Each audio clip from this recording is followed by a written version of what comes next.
Some among them were potentially dangerous. Most were loyal. But no one knew what would happen among this concentrated population if Japanese forces should try to invade our shores. Military authorities therefore determined that all of them, citizens and aliens alike, would have to move. This picture tells how the mass migration was accomplished. Evacuation. More than 100,000 men, women, and children, all of Japanese ancestry, removed from their homes in the Pacific Coast states to wartime communities established in out-of-the-way places. Their evacuation did not imply individual disloyalty, but was ordered to reduce a military hazard at a time when danger of invasion was great. Two-thirds of the evacuees are American citizens by right of birth. The rest are their Japanese-born parents and grandparents. They are not under suspicion. They are not prisoners. They are not internees. They are merely dislocated people, the unwounded casualties of war. The relocation centers are supervised by the War Relocation Authority, which assumed responsibility for the people after they had been evacuated and cared for temporarily by the Army.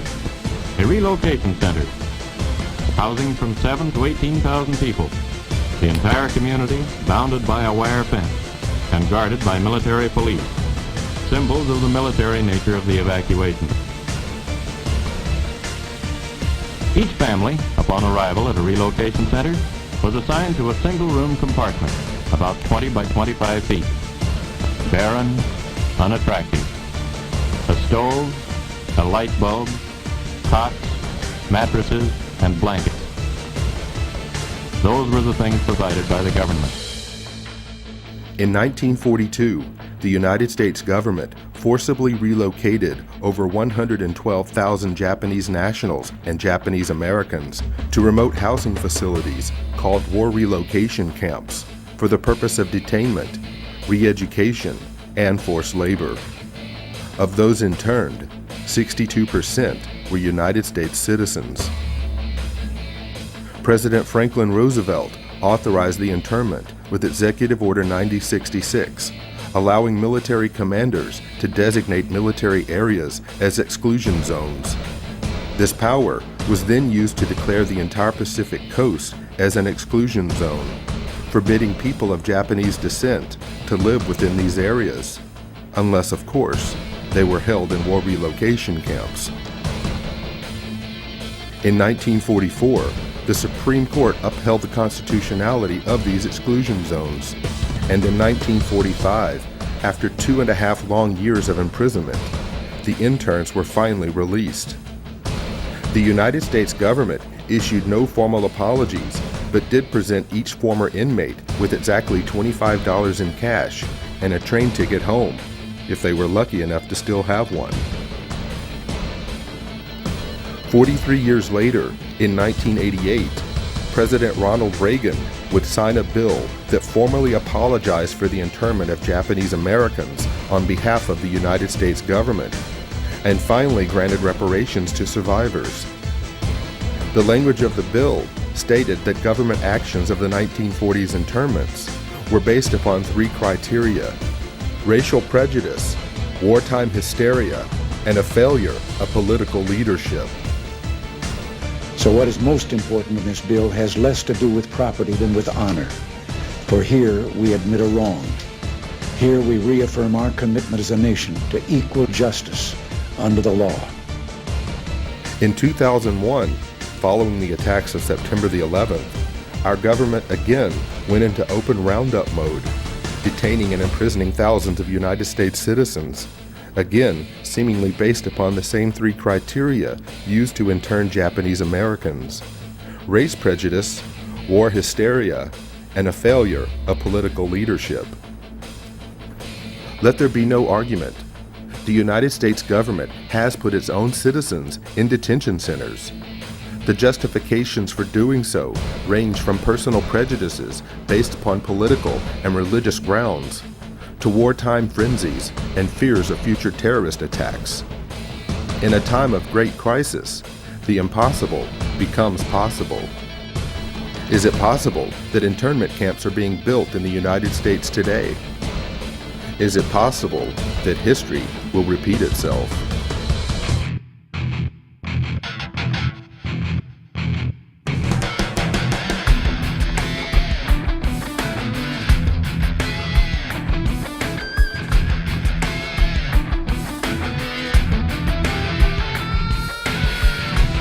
stunning, particularly to hear President Obama claim the power to keep people in prison indefinitely with no charges against them, no conviction, no sentence, just imprisonment.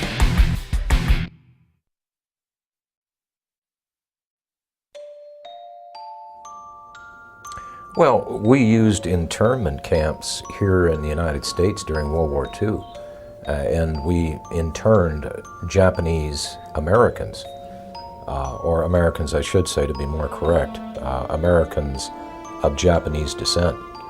And these people were cordoned off for the duration of the war. Background checks could have been done. They could have been released or cleared out of those facilities. But it was thought best, because there was so much animosity toward the Japanese for the attack on Pearl Harbor and subsequent deaths of U.S. soldiers, that these people just be kept out of sight in one of their detention facilities.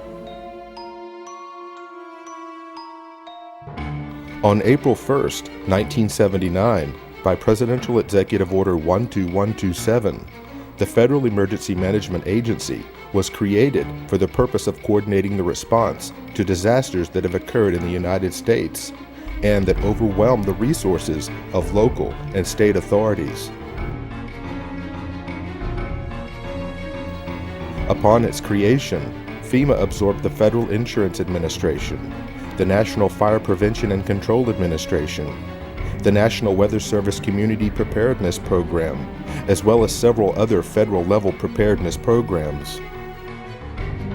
FEMA was also given the responsibility for overseeing the United States Civil Defense, a function which had previously been performed by the DoD's Defense Civil Preparedness Agency. In 2003, FEMA became part of the Department of Homeland Security's Emergency Preparedness and Response Directorate. FEMA follows three simple directives. 1. National emergency recovery. 2. Continuity of government. And 3. Combating perceived threats to the existing social and political order.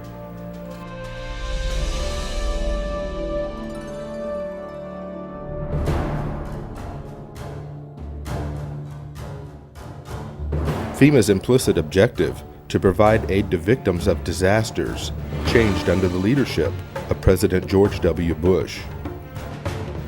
Although some may argue, prior to the Bush administration, FEMA's reaction time for responding to and the handling of national emergencies was beginning to improve. But in 2003, President Bush would shift the focus of responding to emergencies in America by placing FEMA under the umbrella of the Department of Homeland Security, whose stated objective was and still is to protect our nation from dangerous people. Did the Bush administration's war on terror mentality take priority over the government's emergency response to provide aid to victims during a national disaster? We're fighting evil. And I remember my first words to him were, Mr. President, my estimate is that 90% of the population of New Orleans has now been displaced. 90%? Yes, sir, I believe it is that bad. That's how bad it is. I really thought that would get just the whole mechanism of the federal government to come charging in, is once again this mentality that it's a natural disaster. It's a hurricane. It's not Al-Qaeda. The most important job of government is to protect the homeland. In the midst of a searing heat wave, Jefferson County residents lined up in their cars for food and water, wondering what took so long. Slow. Everything is slow. The man who runs the county, Judge Carl Griffith, agrees, and in a meeting with President Bush this morning said FEMA's delivery of relief supplies was unacceptably slow.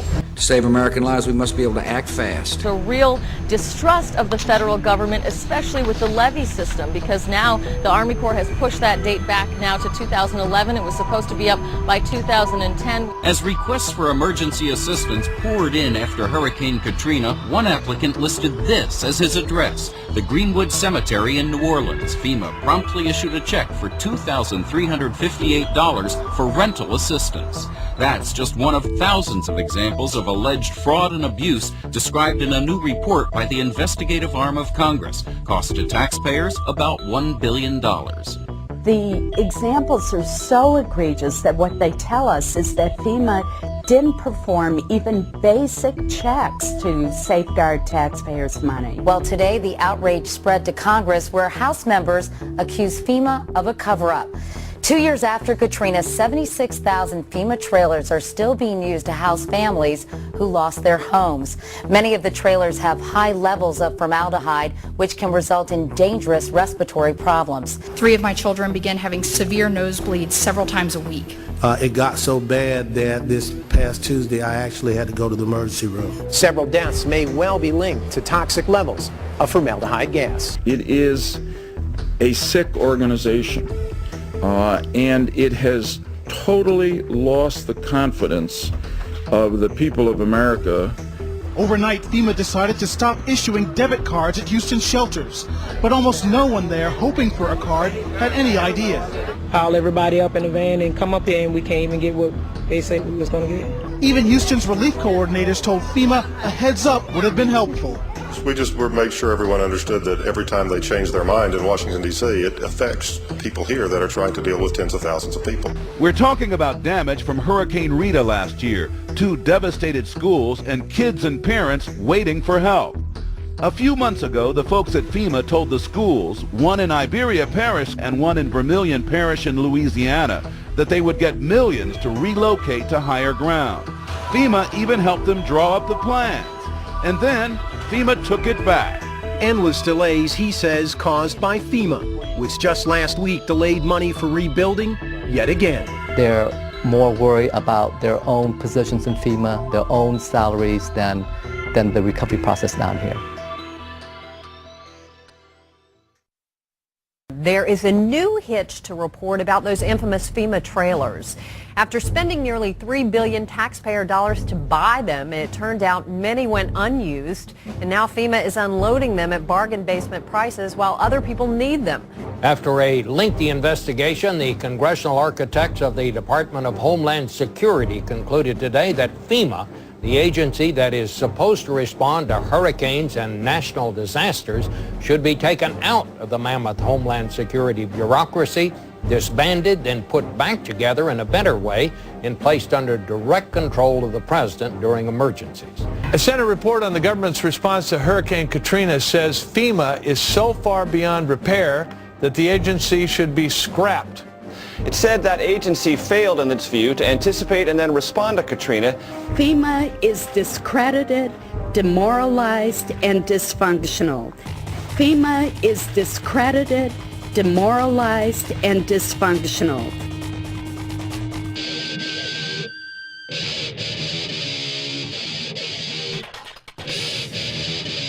In the mid-1970s, the discredited federal government was more scared of the public than ever, coming off the years of Richard Nixon. And so 2 Cold Warriors inside the White House of Gerald Ford began to bring back some of the Cold War ideas of an executive takeover of the United States through a emergency federal agency. And those individuals were Donald Rumsfeld and Dick Cheney. And so really what we see being set up by Jimmy Carter in 1979 is just a continuation of federal policy to expand a federal takeover plan for continuity of government. And so that's what the Federal Emergency Management Agency was really set up for.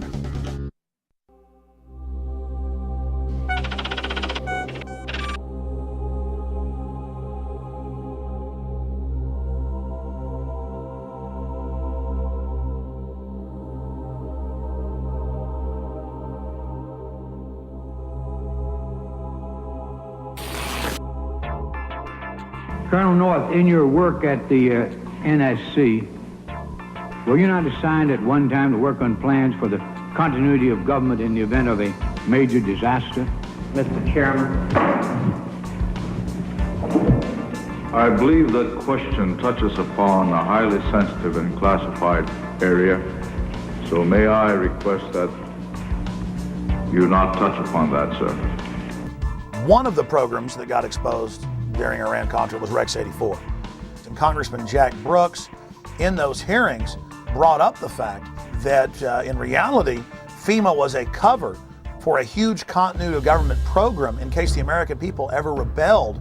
And that was the architecture or the blueprint for the illegitimate shadow government to fully take over the functions of the entire federal government, suspend the Constitution, suspend the Bill of Rights, and arrest whoever they wanted to. And FEMA was going to control the camps that the people were going to be put into. And FEMA would be the main governmental institution with different directors over every agency. And now when you watch FEMA on television, it's always a colonel or a general or an admiral in uniform who's over the different departments. The martial law portions of Rex 84 were outlined in a 1982 memo written by FEMA Deputy John Brinkerhoff. Martial law was to be declared in the event of a national crisis, yet the plan did not define the term national crisis. The plan allowed FEMA to take control of both federal and state governments, appointing military commanders to replace duly elected officials. The plan also called for the rounding up of at least 21 million American Negroes for delivery to numerous military bases converted into prison centers, also known as FEMA relocation camps. Why? Because at that time, African Americans were classified as one of the largest threats to the continuity of the federal government. Who does the federal government consider the biggest threat these days? The convergence of globalization and technology has created a new brand of terrorism. There were persons who, for whatever reason, came to view their home country as the enemy. The kind of right-wing, religious-based domestic terrorism. Disturbing news tonight about homegrown terror. Part of this is big change in the White House, a new cultural experience, and some of the crazies are coming out of their closet. Right now, it looks like there is no connection between the men arrested and any known terrorist cell. Homegrown. Homegrown, I should say. Folks, we've got a very serious situation here. I'm holding what is called the right-wing extremism, current economic and political climate, fueling resurgence and radicalization and recruitment.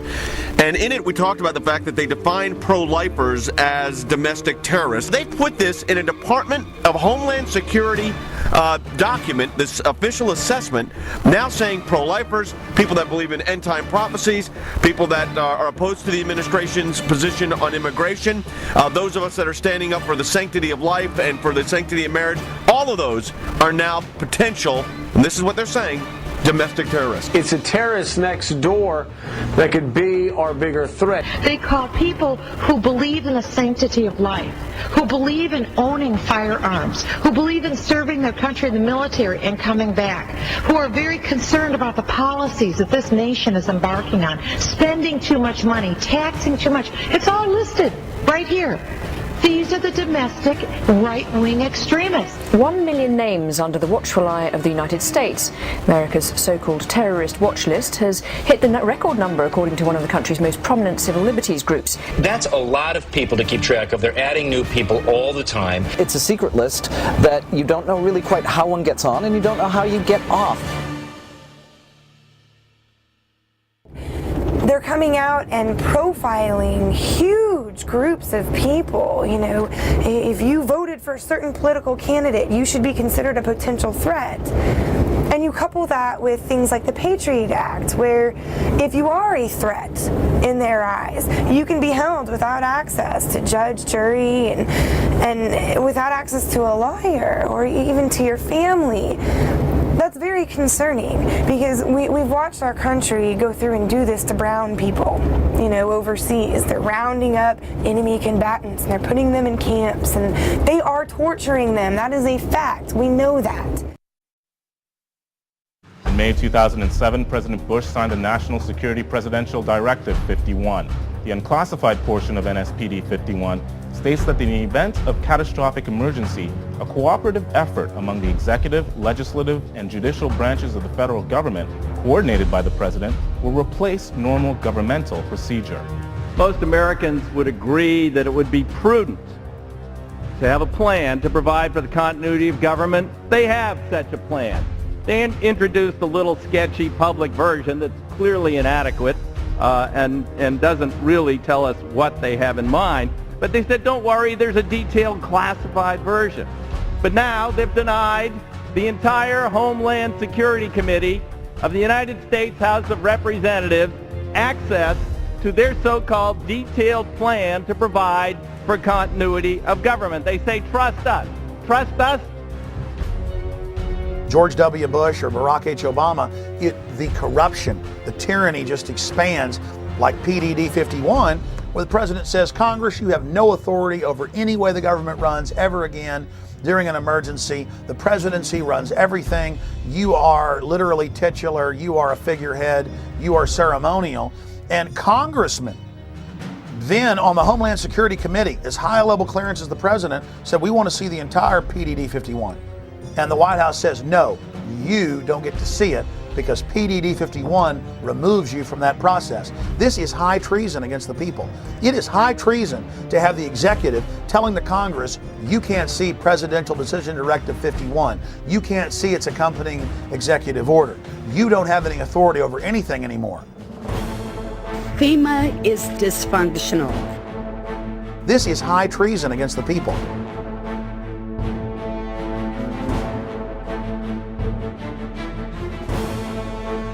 The FBI's counterintelligence program was a series of covert and often illegal programs conducted by the United States government and aimed squarely at investigating and disrupting dissident political organizations within the United States.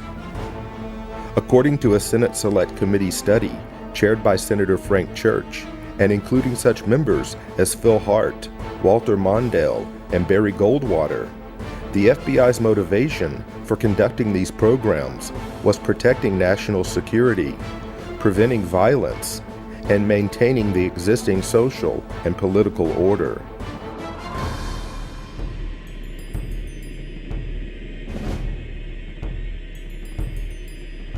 Targets included the Black Panther Party, the Ku Klux Klan, communist and socialist organizations, as well as nonviolent civil rights organizations, anti-war groups, and a broad range of organizations lumped together under the title New Left, which included groups labeled for intensified attention, such as the Southern Christian Leadership Conference, the Student Nonviolent Coordinating Committee, and Congress of Racial Equality.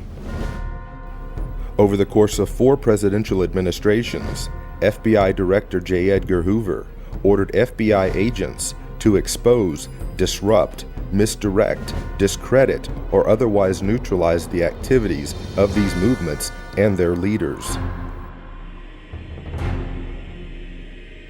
Speakers, teachers, and writers, even individual student demonstrators with no group affiliation, were all fair game. Individual case studies revealed that the FBI was successful in preventing the distribution of books, newspapers, and periodicals.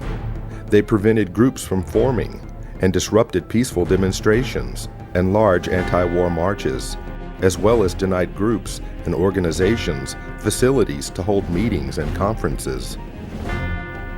According to attorney Brian Glick in his book War at Home, the FBI used 4 main methods for their counterintelligence program.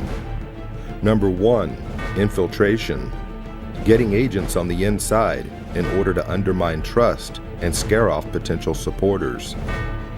Number 2, psychological warfare, planting false media stories, forging correspondence, making anonymous phone calls, spreading misinformation about meetings and events, setting up pseudo-movement groups run by government agents, and manipulating and threatening parents, employers, landlords, school officials, and others to cause trouble for activists. Number 3, harassment through the legal system. The FBI and police abused the legal system to harass dissidents and make them appear to be criminals.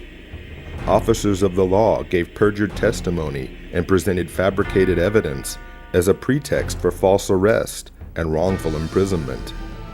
They also discriminatorily enforced tax laws and other government regulations. Number 4, extra-legal force and violence. The FBI and police threatened, instigated, and themselves conducted break-ins, vandalism, assaults, and beatings, all in the name of maintaining the existing social and political order.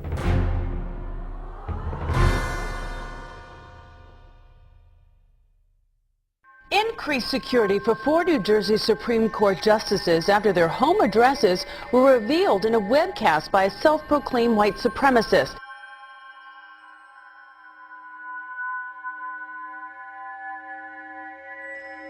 Welcome to the Hal Turner Show. Doesn't a noose symbolize hate, bigotry, division? Justice.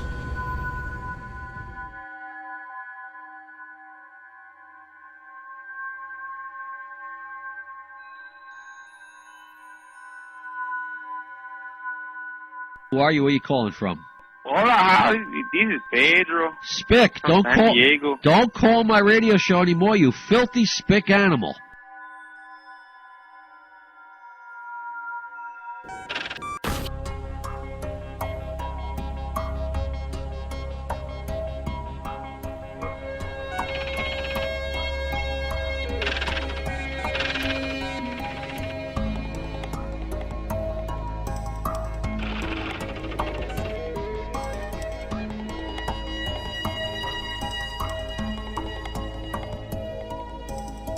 People were being profiled and stopped if they had certain kind of bumper stickers on their car, like a Ron Paul bumper sticker or a Chuck Baldwin supporter.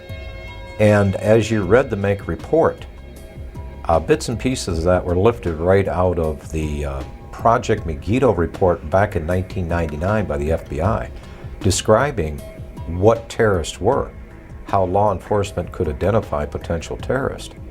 And I can remember back in the 90s, the FBI was doing an education program with local law enforcement, and what they had was a trifold pamphlet. Again, this was not meant for public consumption, only to be passed around amongst the rank and file in the police. It ran through the list of what a potential terrorist might be or what they might prescribe to.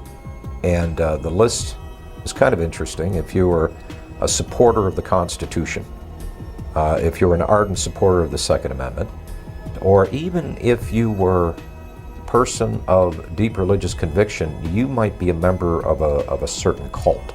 And going back to Project Megiddo, it's all basically the same thing.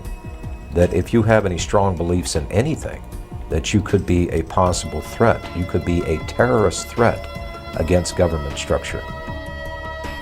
In Missouri, a new document meant to help Missouri law enforcement agencies identify militia members or domestic terrorists has drawn criticism.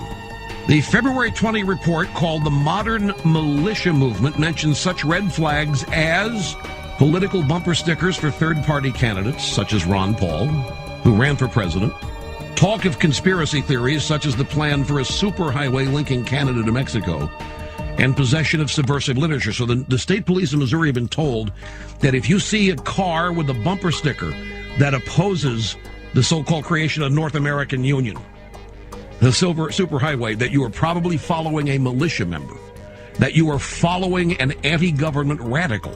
If you see a car with a bumper sticker that says Ron Paul for president, you might be dealing with a violent radical.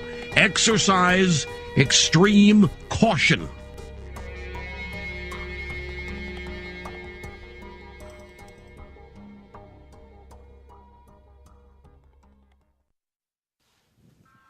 You're watching Camp FEMA. We're going to go back to the film here in just a moment. But every week I am called by Salon, Newsweek, you name it, saying, Mr. Jones, what's your proof of FEMA camps? And then I give them the evidence that you see in this documentary. And we go over the Military Commissions Act and the fact that Halliburton was in the Houston Chronicle and Wall Street Journal getting huge government contracts to build these camps. And there's been congressional hearings about it. And they have the National Emergencies Centers Act. And they're introducing legislation to be able to arrest citizens and strip them of their citizenship and their rights and hold them in detention centers. We know about black sites and ghost sites overseas. And all of this evidence is in the film Camp FEMA. It is vital that you share this link with everyone you know, and that you also support the filmmakers by getting a copy of Camp FEMA American Lockdown at campfema.com or infowars.com. And of course, you can also download it in super high quality at prisonplanet.tv. Again, ladies and gentlemen, we are turning into a high-tech police state. They are setting up all these secret police powers, and Camp FEMA American Lockdown is something every American needs to see, but also people in other parts of the world, because this global corporate system is setting up the exact same type of archipelago of secret camps all over the world. And the same producers of Camp FEMA, William Lewis and, of course, Gary Franchi, have also released Don't Tread on Me, Rise of the Republic, that shows how the states can take back our nation and the difference between a republic and a democracy. Please support the filmmakers so they can make future documentaries by getting the DVDs at Infowars.com or CampFEMA.com. Now back to Camp FEMA.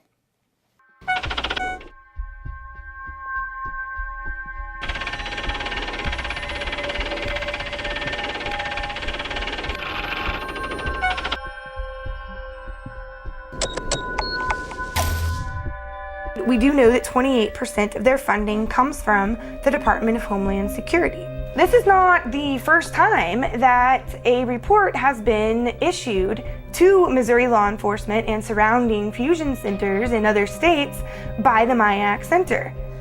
This right here is a stack of every single one of the MIAC reports that has been drafted. MIAC Alert, Constitution Rangers, June 7th, 2007. You've got the Black Separatism Bulletin, November 4th, 2008, American Radical Islam Converts. Here's the MIAC Strategic Report dated 11/28/2008 on the anarchist movements. You've got it on the Modern Committees of Safety, Voice of the People, or Militias in Disguise. That's January 9, 2009, which came out right before the infamous MIAC Strategic Report on the Modern Militia Movement. So they've been producing these documents for quite some time. If the people profiled in this document could be considered a potential threat to law enforcement, that means they could be considered a potential domestic terrorist. And if you have the word terrorist attached to your name, whether it is domestic or foreign, the Patriot Act still applies to you, whether you're an American citizen or not. I remind you that before the Nazis began to persecute and incarcerate and kill and so forth the Jewish people in Germany, the first thing they did was label them as extremists and fanatics and all these kind of things and get the people conditioned against them. And then with the approbation of the general populace, they were able to unleash the fury of the state against them, and we all, of course, know what happened as a result of that.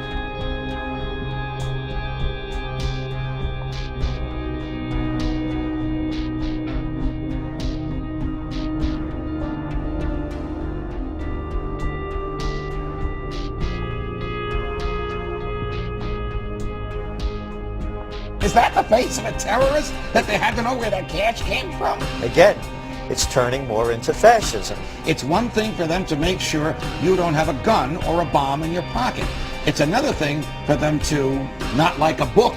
This shows you the danger of profiling. Maybe he was profiled because he had a Ron Paul bumper sticker. An anti-tax demonstration is scheduled for downtown's Keener Plaza April 15th, but charges are flying that one of the organizing groups is an extremist anti-government group. The Southern Poverty Law Center and the Anti-Defamation League have their own opinions about the Constitution Party. I think we'd consider it a fringe right-wing political party that we consider to have extremist roots. When we talk about the New World Order, it is mimicking, if not duplicating, language that comes out of organized white supremacy.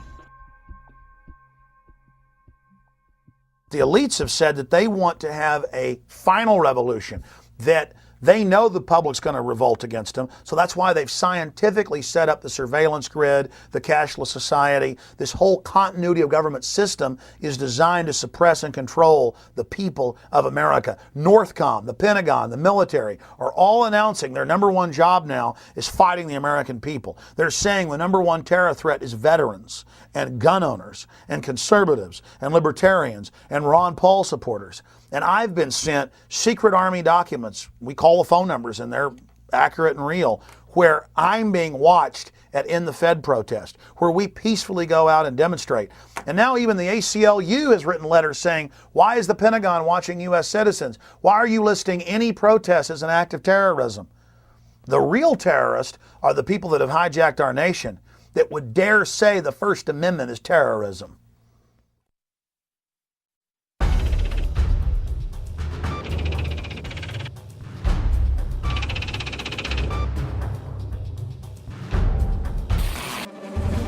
Two new reports out document an alarming rise in the number of hate groups in the United States. The Southern Poverty Law Center's intelligence report found 926 active hate groups in the country. That's up more than 50% from just 2000. Morris Dees is the founder of the Southern Poverty Law Center. He joins us from Montgomery, Alabama. Good morning, sir. Your report dovetails with a brand new report from the Department of Homeland Security claiming basically the same thing. And they say part of it is because of the election of President Obama. Other part of the responsibility goes to the deteriorating economy. The political climate, the election of Obama, the immigration issues that have faced the United States over the last 5 to 10 years, and now especially the economy, is almost causing a resurgence of what we saw in the days of Timothy McVeigh, almost a militia movement that's being reborn in the United States. Homeland Security says people who oppose abortion or worry about the threat of illegal aliens could pose a radical threat to America. It warns about groups and individuals dedicated to single issues like abortion, immigration, and gun rights, and even raises a red flag about veterans returning home from the wars in Iraq and Afghanistan. Does this report seem to lump in ordinary Americans who have real concerns about stuff with nutjob racists and anti-Semites? There's one thing that's glaringly missing here. No discussion about the real terrorists, the al-Qaeda cell groups and others that are located inside the United States. It's all about domestic. It's not overseas. The most dangerous. It literally changes the entire focus for the Department of Homeland Security has been doing. I was passed by an Oklahoma City police officer vehicle. They slowed down, got in behind me, followed me for about 3 miles, and then pulled me over.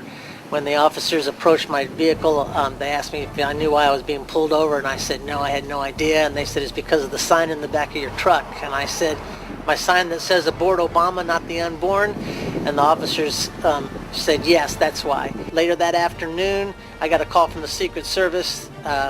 They wanted to do a quick walkthrough of my house to make sure I wasn't some kind of radical racist. Why would Americans, under the guise and the threat of worldwide terrorism, why would they willingly give up or relinquish their rights to government when our rights did not come from government in the first place? Our rights merely came from God. They were enumerated by the government, put in the Bill of Rights as a reminder not to us, but those in power as to not violate them. And I know the history of government, not just American government, but the history of government well enough to know that most governments acquire power and they do not like dissent. We are losing our freedoms in the United States.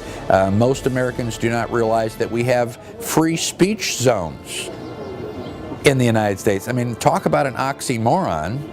You know, all of the 50 states are a free speech zone. You're an American. That by definition creates a free speech zone. We have freedom of speech because we stand up and say what we think, not because the Founding Fathers ratified the First Amendment in 1791. So if we're losing the free speech zones, the governments in general throughout history have tried to quell dissent by controlling the media, which we already have in this country, and by generating fear of confrontation. After Seattle, the feds said we can't allow protests anymore in America. It's too dangerous. That's why we're going to have free speech zones miles away from where the events are, in baseball fields, in church parking lots, where nobody can see you or hear you. You've got your First Amendment, but you've got it way over here miles away. That all started as a beta test in Seattle in '99 with the police, after they'd staged the riots, with hired anarchists, coming up to people saying nowhere in the city could they even wear a pin saying no WTO. And the police say, hey, First Amendment is suspended in Seattle, and the news pushed it like it was a good idea and the right thing to do. The lines are open. This is First Word, ladies and gentlemen. At 877-367-2526. Whatever's in your head, call and share it at this moment. Hello. Yeah, how you doing, Al? My name's Austin from Florida. I was recently looking around on the Army's website, Army.mil, and I came across this document called the Civilian Inmate Labor Program. This was put on in 2005, and I was just like reading over the first couple pages. Just in the first couple pages, this document on the Army's own website talks about converting military bases and installations into giant prisons and establishing civilian inmate labor programs. Have you ever heard of this? No. This is on Army.mil, if anyone wants to look it up. Okay. It came out in 2005. Another conspiracy theory. This is on the Army's website, Yeah. sir. All right, so we're all going to be in prison, right? They're going to have prison Well, terms? I don't know, but, I mean, obviously there's a document that has Yeah, there are lots of plans documents for in it. lots of places. But this is on the military's own website. Yeah, okay. Sir. Yeah. Army.mil. Okay. I'm at Army.mil. Says the link's broken. There's no such Army.mil. Can you get to Army? I can't get to Army.mil.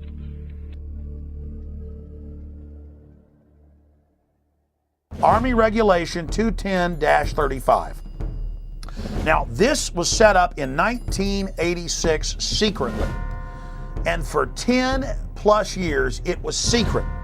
And in 1997, Bill Clinton declassified this, and we were the first major radio show to cover it. Since then, it's been expanded. This lists 12 camps to hold American citizens that have been built by the United States Army. And ladies and gentlemen, some of these facilities have U.S. citizens in them now.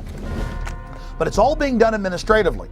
To beta test the Army running camps, they did deals with the federal government and now states to take prisoners convicted in the civilian courts and to then stick them on U.S. military bases administered by the Bureau of Prisons but operated by the U.S. Army. So see, they're taking state and federal prisoners and sticking them under Army control and building these civilian inmate labor camps all under Rex 84 right out in the open, and no media will ever touch this.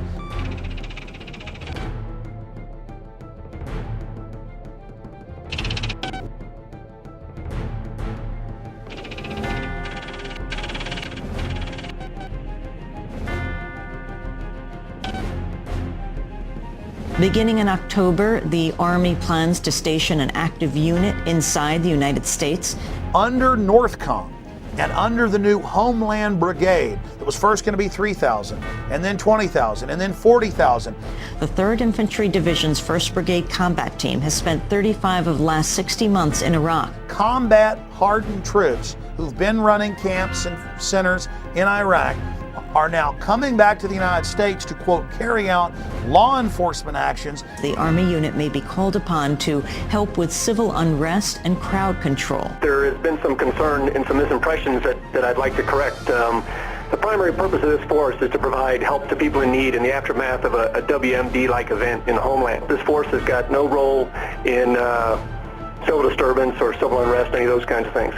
The Army Times reporting, quote, they may be called upon to help with civil unrest and crowd control or to deal with potentially horrific scenarios, end quote. NORTHCOM, the Northern Command that came into being in October of 2002, when that came in, people like me were concerned that the Pentagon was going to use its forces here in the United States, and now it looks like, in fact, it is, even though on its website it says it doesn't have units of its own. Now it's getting a unit of its own. And the Army Times said during civil unrest inside the United States that the Army's new job would be engaging the American people. The Posse Comitatus Act of 1878 generally prohibits federal uniformed services from carrying out domestic law enforcement duties, except in cases expressly authorized by the Constitution or an act of Congress.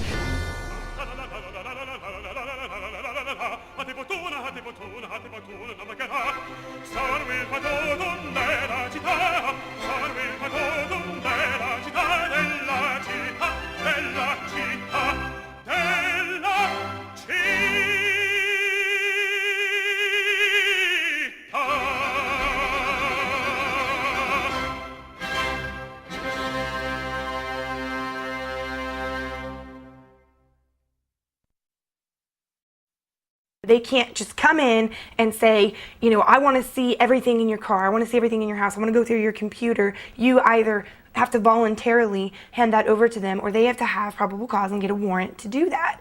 So it's very clear that the government does not have the authority to be spying on us. That was not the intent of our founders when they created this system of government. Over the last decade, we've seen the introduction and enactment of some of the most dangerous legislation ever to be conceived by our elected officials, who have not forgotten who they serve, but only now reveal to the American people, through the fruit of their own actions, that our rights and our freedoms are secondary. The USA Patriot Act allows for American citizens to be picked up and incarcerated indefinitely without charges, and allows law enforcement to conduct warrantless and secret searches of Americans' property and possessions. The Military Commissions Act dissolved the cornerstone of our Constitution by removing the writ of habeas corpus, allowing the permanent imprisonment of enemy combatants, and disallowing petitions to the court to know why you've been locked up in the first place. Although never passed by the Senate, the Violent Radicalization and Homegrown Terrorism Prevention Act shows us the mindset of our leaders in Washington.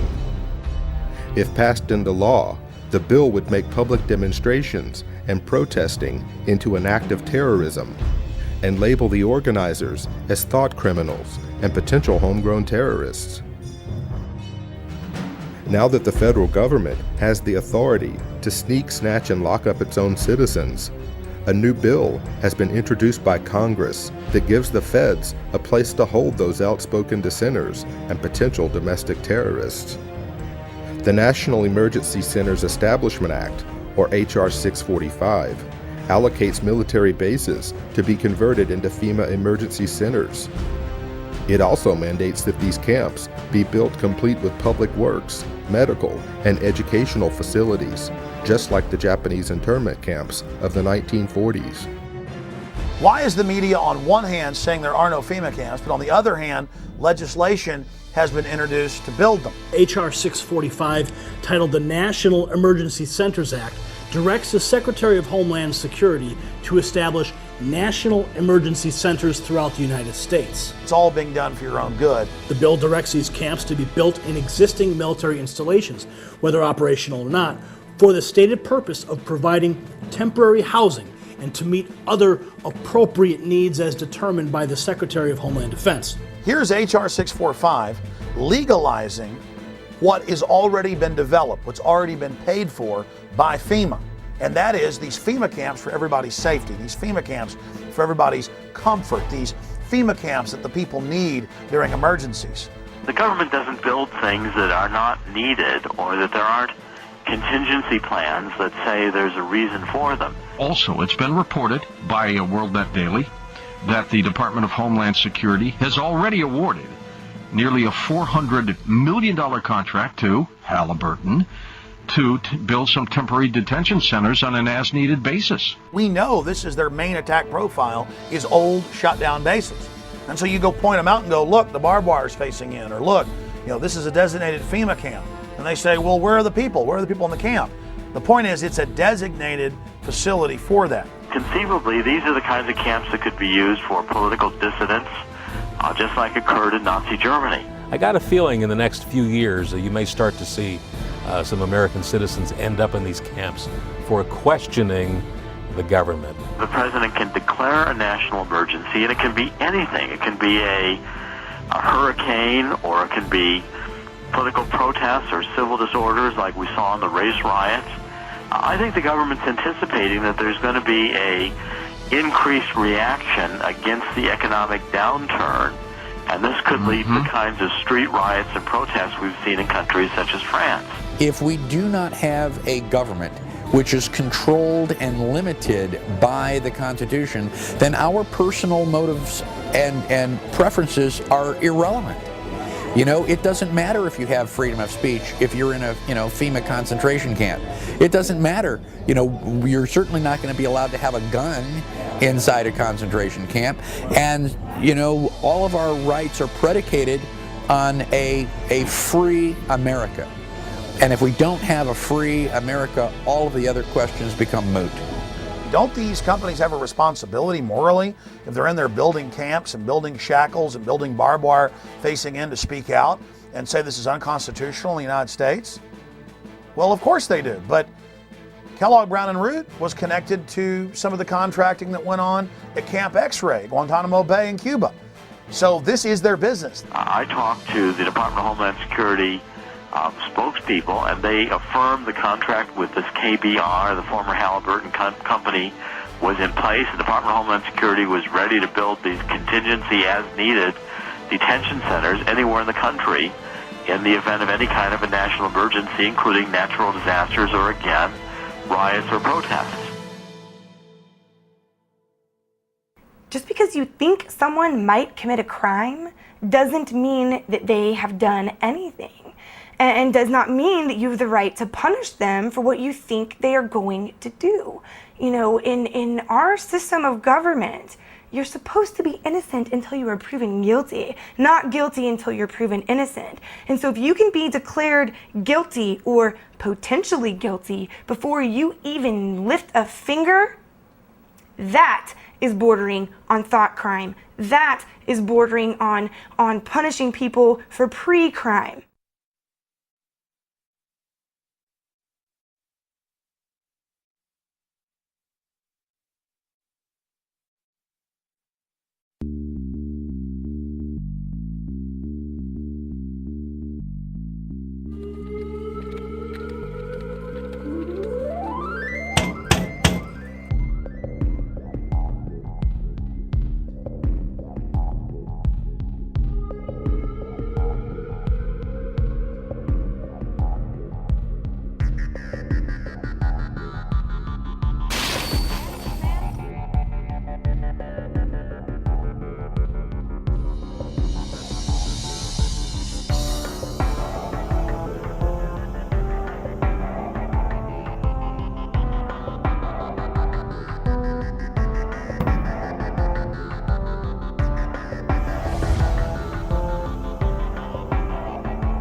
I never understood these words before the thought police showed up at my front door. Liberty isn't something that we touch or feel or grasp in our hands. You can't taste it or smell it or hear it. It doesn't have a particular shape or size or color. It's intangible, elusive, and in constant need of nurturing, or else it withers and dies on the vines of tyranny. Modern tyranny is a lot more sophisticated than the Hitlerian or Stalin-esque things we've seen in the past. But even in Hitler's day, they knew how to sell it. And they advertised, the camp says, hey, look, people don't like you here in the Warsaw Ghetto. You're not allowed to have jobs. You're not allowed to work. Get on the trains. We're coming to take you to a safer place where you're going to be able to work and be amongst your own people. They put them on trains, took them to the camps, killed the old and infirm, worked the other people to death. And they advertised, hey, we're going to delouse you, we're going to give you a shower, march right in here.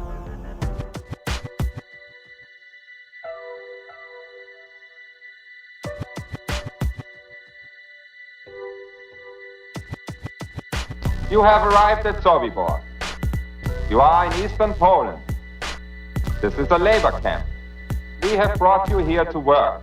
You will work hard, but hard work is good for the soul. So in reality, we are your benefactors. You will be housed, you will be fed. All we ask is your cooperation. If you do your job, you will have nothing to fear. You will be given postcards. Write to your relatives, friends, to tell them that you have arrived here safely. We will mail them for you. Unfortunately, there have been reports that typhus has broken out at several labor camps. We do not want typhus at Sobibor. Therefore, first you will be taken to the shower facility, where you will each have a hot shower. Naturally, men and women will shower separately. Women will have their hair cut short before they shower. While you are showering, your clothing will be disinfected. Remember, the better your behavior, the easier your stay will be. As they roll this system out, this total federalization out, they're selling it as if the FEMA camp is a place that the disadvantaged and the poor and the illegal aliens, as the economy collapses, will need to come, will need to stay. Now, in this more modern, sophisticated system, they're going to advertise the camps. They're going to show people getting the free concert, with a rock and roll star, or the Sunday night movie, or the free medical care, and they're going to be beating down the doors to get in the camps. Another way is to have an economic collapse that's fabricated. Okay, you cut lending from banks. Nobody has any money anymore. The economy tanks. Okay, then you've got massive people homeless everywhere. Then there's a problem. Economic collapse. The reaction is people get desperate and need a home. Solution is we present the home to you, which is the FEMA camp, which will be advertised as a wonderful place. Of course, it's a lie. So what you have there is they fabricate a problem to create reactions, which gives the solution they originally wanted in the beginning, which was to get everybody into the FEMA camps. That's how problem. This is the story of history. It's happened over and over and over.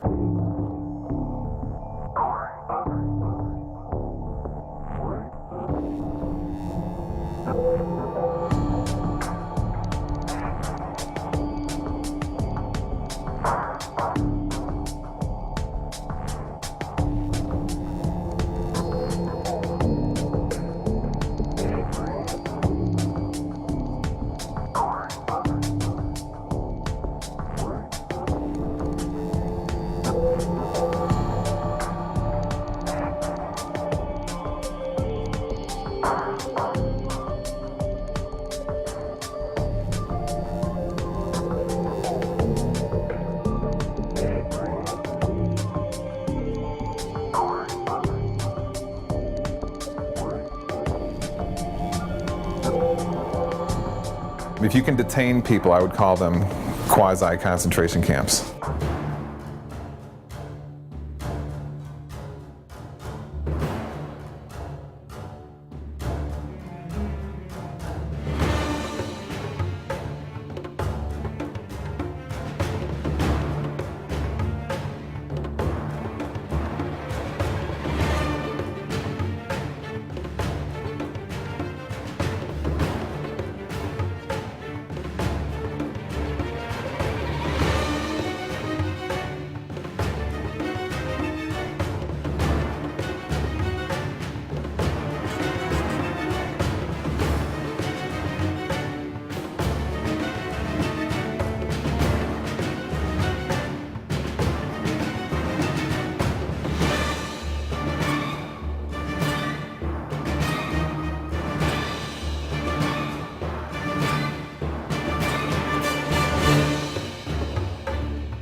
In 1999, American citizens were put in the Sandpoint Naval Brig outside of Seattle, Washington, and the news reported that FEMA was in control of the operation and was using the closed naval base as a mass prison.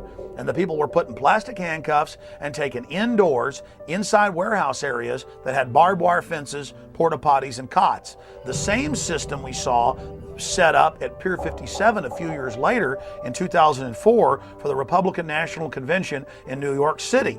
Convention protest groups are not happy with what they call a clandestine detention center. We discovered officers that had to spray tear gas to control one protester, and then at least 4 officers held down another protester. The recent discovery of a makeshift jail in Denver's warehouse district is causing outrage among some. It's a warehouse filled with makeshift jail cells to be used if there are mass arrests.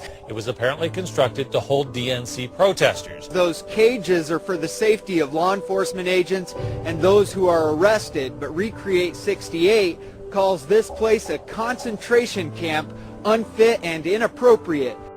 We don't need another gulag or stalag or prison, whatever you want to call it, to house people who just want to express an opinion of a better world. That's why we have the protests.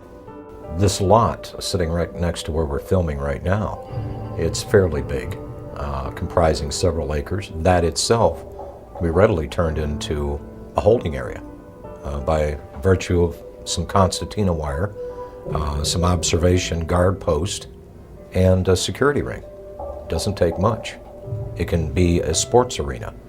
It could be abandoned airports. It could be abandoned military facilities. Any place that you could set up a security perimeter could be used as a temporary internment camp.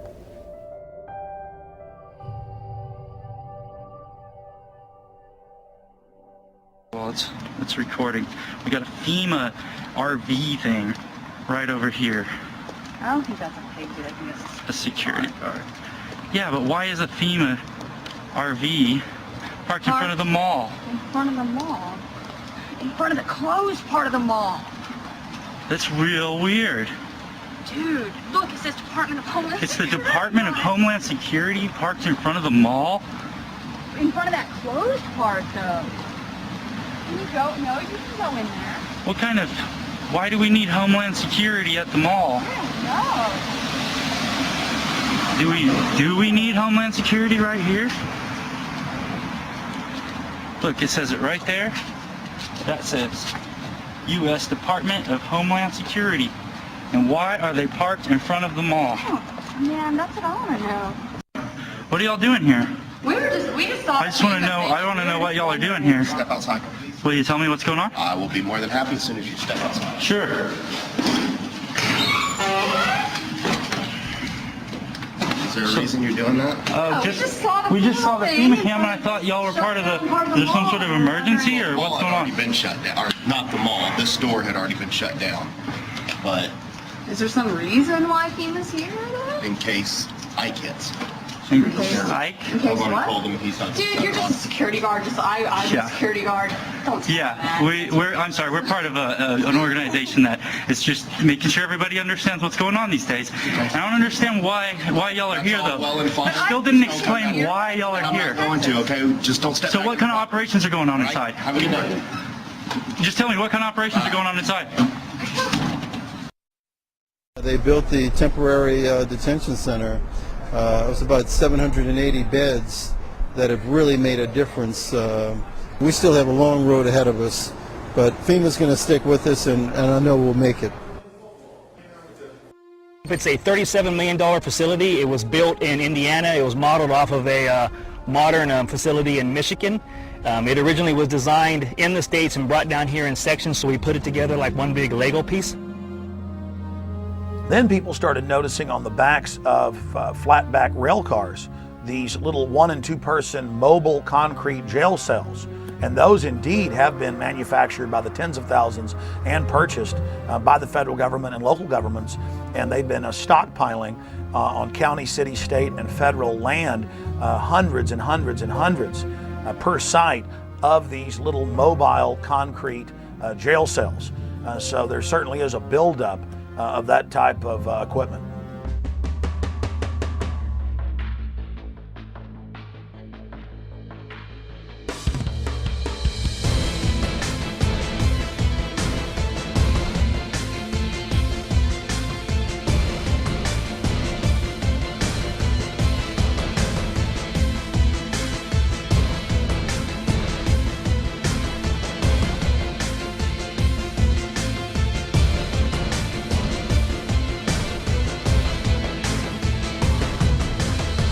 Several years ago, the military issued a challenge to create a faster and better razor tape.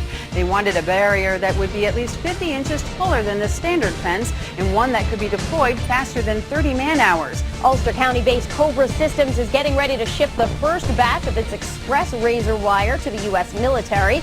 The system allows soldiers to lay hundreds of yards of wire from the back of a vehicle in just a few moments. This is more of an action of a country that has gone absolutely berserk, that they feel that they would have to jail their own citizens, that the government would fear its own people so much that they would be talking about detaining people or incarcerating them or vetting them or investigating them or whatever. This whole thing has been turned on its head. So anytime that you can demonstrate the power of government and you want to condition people into a way of thinking or to intimidate them or make them fearful, do actions that are going to put the fear of government and authority in people's hearts. Strike that chord and make them shut up. Just when people in this country should be doing exactly the opposite, because I don't even recognize this country anymore. Attention, attention, attention. American forces are here to help. Remain calm. We will not tolerate civil disobedience.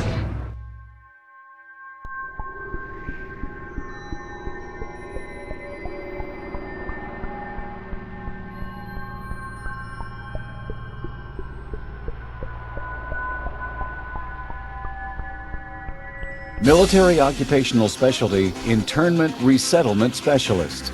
This MOS plays an integral role in providing a uniform system of handling prisoners and detainees. Trained as internment resettlement specialists to control and supervise detainees to ensure their humane treatment.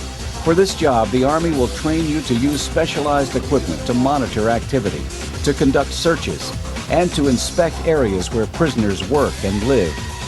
Here, you'll train to in-process prisoners and detainees and to brief them on their rights.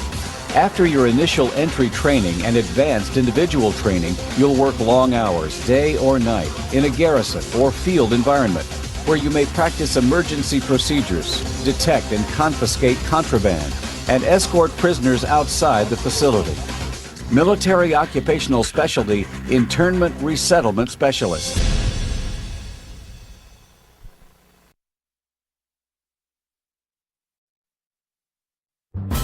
The burden of service has fallen almost exclusively onto the backs of our military. And that's why I won't just ask for your vote as a candidate. I will ask for your service and your active citizenship when I'm President of the United States. Citizenship is not an entitlement program. It comes with responsibilities. A young person joining our military must know that we will only send them into harm's way when we absolutely must. We need to ease the burden on our troops while meeting the challenges of the 21st century. People of all ages, stations, and skills will be asked to serve. Because when it comes to the challenges we face, the American people are not the problem, they are the answer. We cannot continue to rely only on our military in order to achieve the national security objectives that we've set. We've got to have a civilian national security force that's just as powerful, just as strong, just as well funded.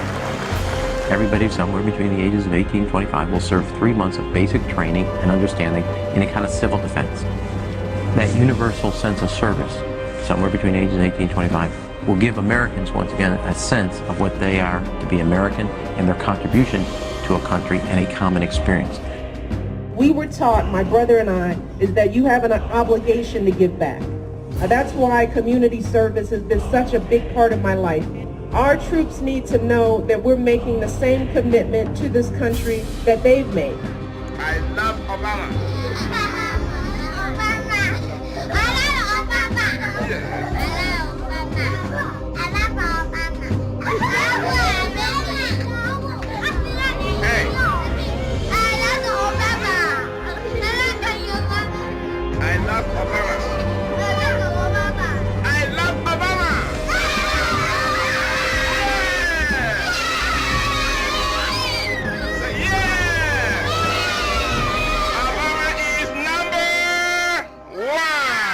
We're gonna spread happiness. We're gonna spread freedom. Obama's gonna change it. Obama's gonna lead 'em.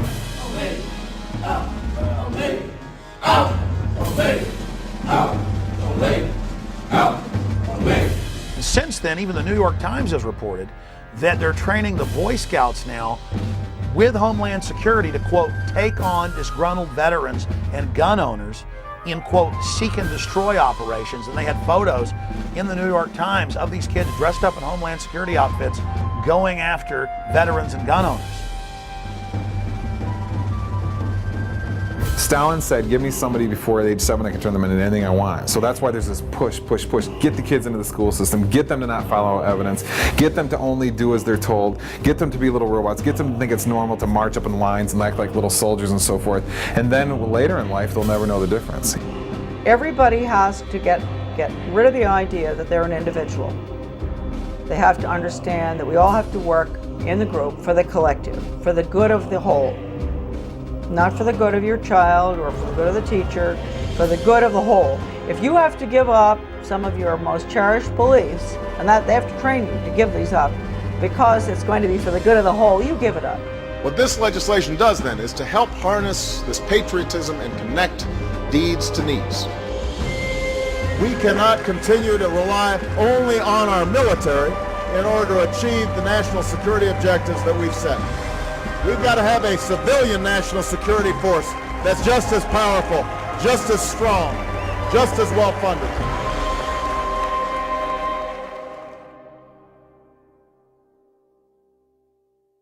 They've been turning on the American people and working against our interests for a number of years. And the people that you may be seeing that are going to be targeted to be put into these camps, these dissidents, these disenfranchised, disaffected people,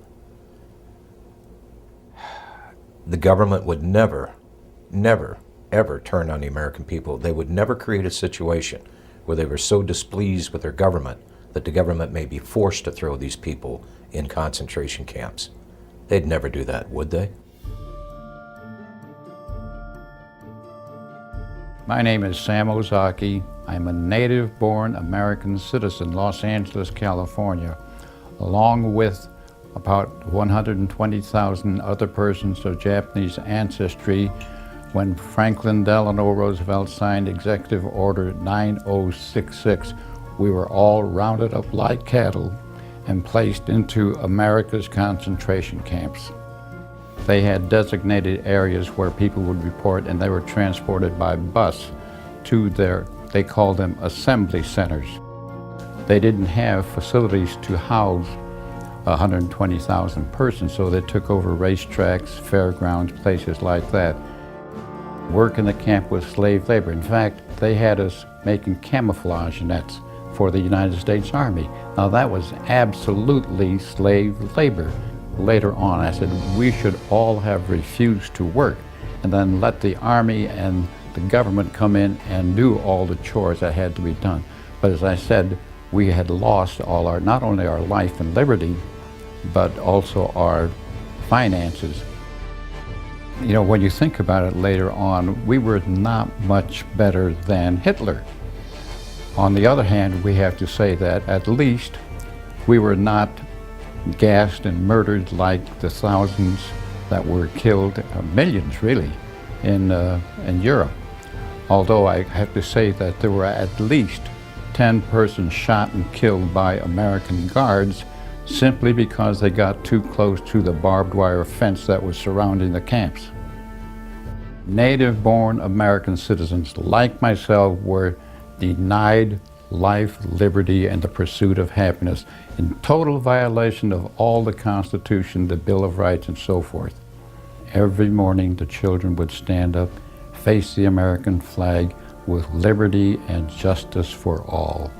You know, psychologically, it really affected us. That's why, for example, I mentioned earlier on that there were many parents who never even told their children that they had been in concentration camps because they were ashamed. We should not be ashamed. It was the United States government that should be totally ashamed of their behavior and putting 120,000 persons of Japanese ancestry in America's concentration camps. And you have to be alert because it can happen again.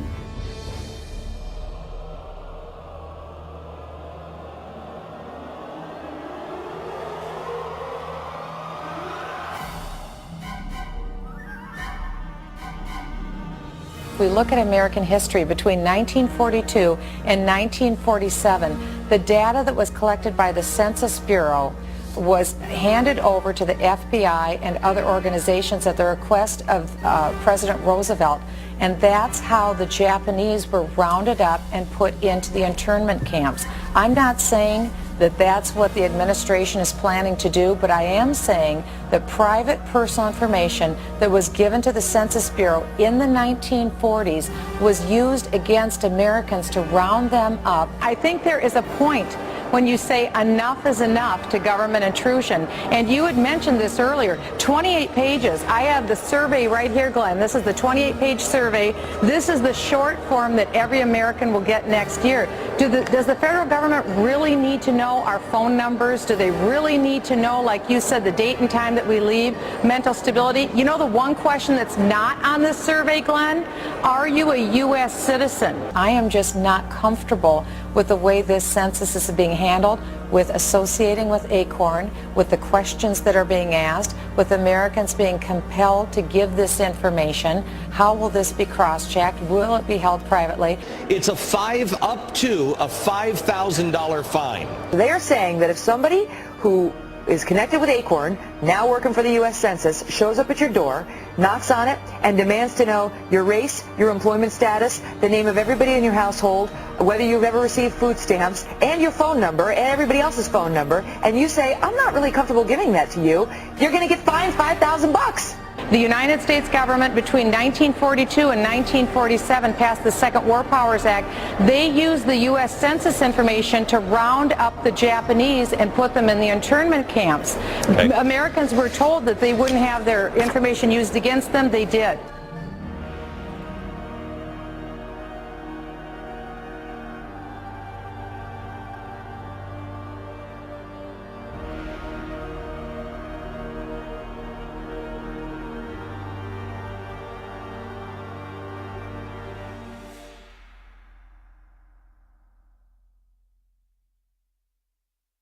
Well, one of the things that we're fighting here in Oklahoma City, we have a radio show called Radio Free Oklahoma, and we try to get the information out about the upcoming swine flu vaccines.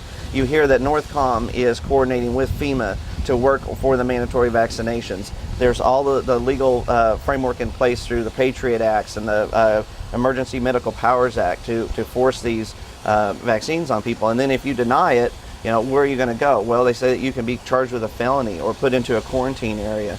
Now it's starting to come into view how these camps could be used. Well, today we're in a circumstance where the economic and the political dynamics are pushing America and the whole world into a crisis dynamic. This crisis is being created through the process of sustainable development policy. Several things are occurring. One is that our system of justice is being changed. We're shifting from equal justice, where every human being has certain unalienable rights to life, liberty, and property, etc., to a system of social justice, where no one has any such right, but where people are judged based upon the group that they're part of. Previously, there have been several reports, such as the MIAC report in the state of Missouri, but this is the first time that a report such as this actually named individuals. Once you label someone in a derogatory manner, an extremist, a potential militia member, terrorist, whatever term is used, for some people the moniker will remain. Before you can persecute people, before you can incarcerate large numbers of people, you have to marginalize them. You have to create the image that these people are dangerous to society, or they're extremists or radicals, call them what you will, but marginalize them from the mainstream of society, so that at that point the rest of society will accept the persecution that might result upon this group. It's been an age-old strategy that's worked in every totalitarian regime in the history of the world, and that's why we're concerned here in the United States when we see this kind of marginalization going on about people who voted for Ron Paul or people who voted for Chuck Baldwin. Why are they being marginalized? Why are they being singled out as a potential danger to society. And I think it's shades of the strategies and tactics of totalitarian regimes in history past, and that should never happen in this country. The people in Washington, D.C. haven't represented what was on the American people's minds for a long, long time. They are the most disassociated, discombobulated, disconnected people on this planet. And they necessarily had to do that for all the violations of the Constitution that they've done. Just how far are you willing to go before you stand up and say no more to the federal government? Our founders actually intended for the federal government to be very small and limited, and that most of the service of government was to be done in the states. And so I think there's probably a growing conflict between states and the federal government. And I think there's some really good reason for the federal government to be concerned right now, because I think there are a lot of people in the United States that are beginning to say, where are we going to draw the line in the sand and say no more to the federal government?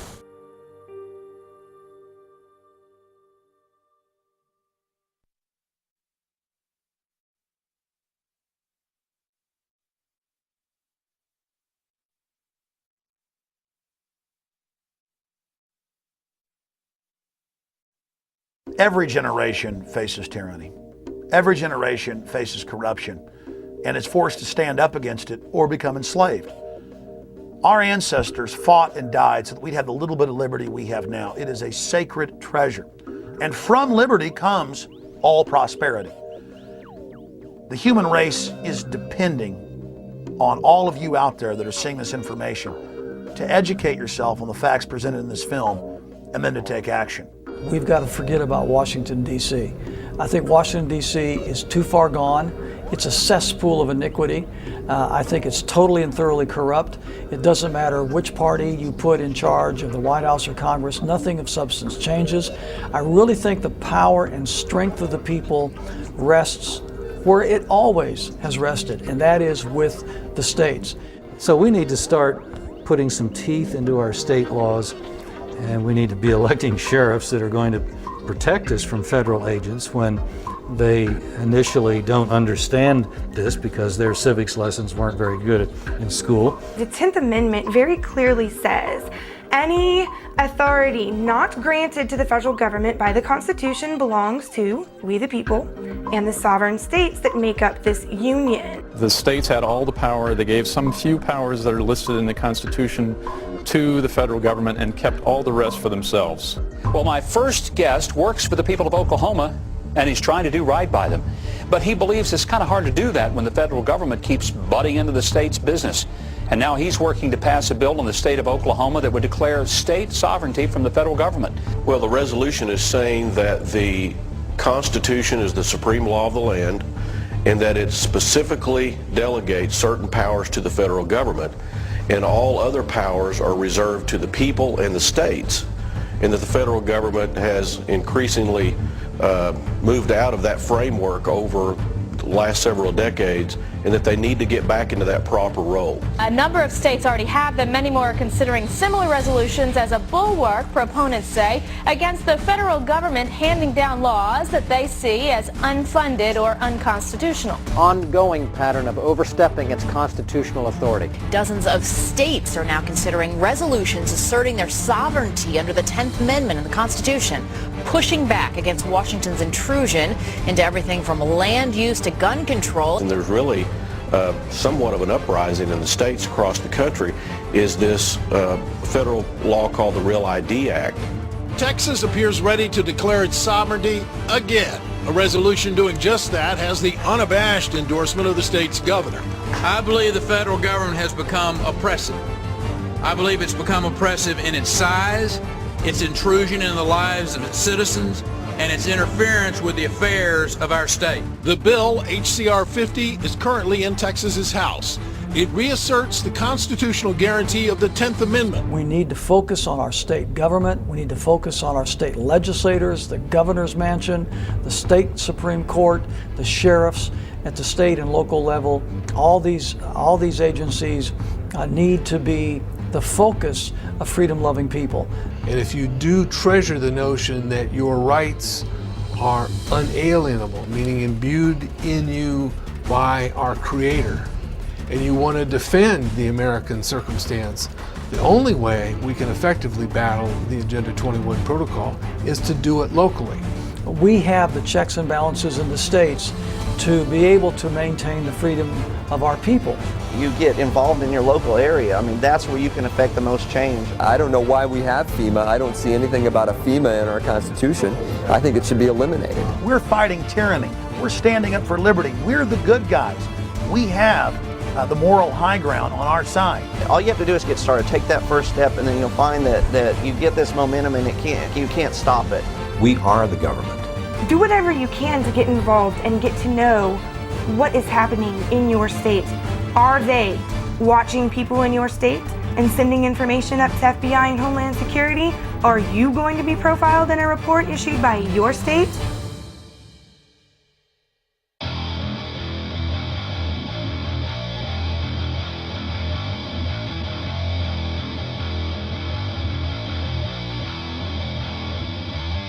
Just be alert, study your Constitution, learn all you can. I think there's certain basic organic documents that you need to become familiar with. I would start with the Mayflower Compact. The next one I would urge you to read is Patrick Henry's famous speech where he ended by saying, "Give me liberty or give me death." Certainly the Declaration of Independence is one it's a philosophical framework. The Constitution came along after that to be actually the blueprint or the framework of a building built upon the ideas espoused in the Declaration of Independence. You must read the Federalist Papers and the Anti-Federalist Papers, Northwest Ordinance, George Washington's Farewell Address. These are the organic documents from which we came, and it basically expressed who we were when we attained to greatness. It's who we need to go back to. On top of that, there are many other really important books to read to understand your enemy. And I would suggest The Shadows of Power by James Perloff, Creature from Jekyll Island by G. Edward Griffin. Another one actually written by one of the enemies, in my opinion, is Carol Quigley's Tragedy and Hope. So read those books, study and all to know what we are, but also equip yourself with understanding of who your enemy is, because we're in a struggle for our future at this point in time.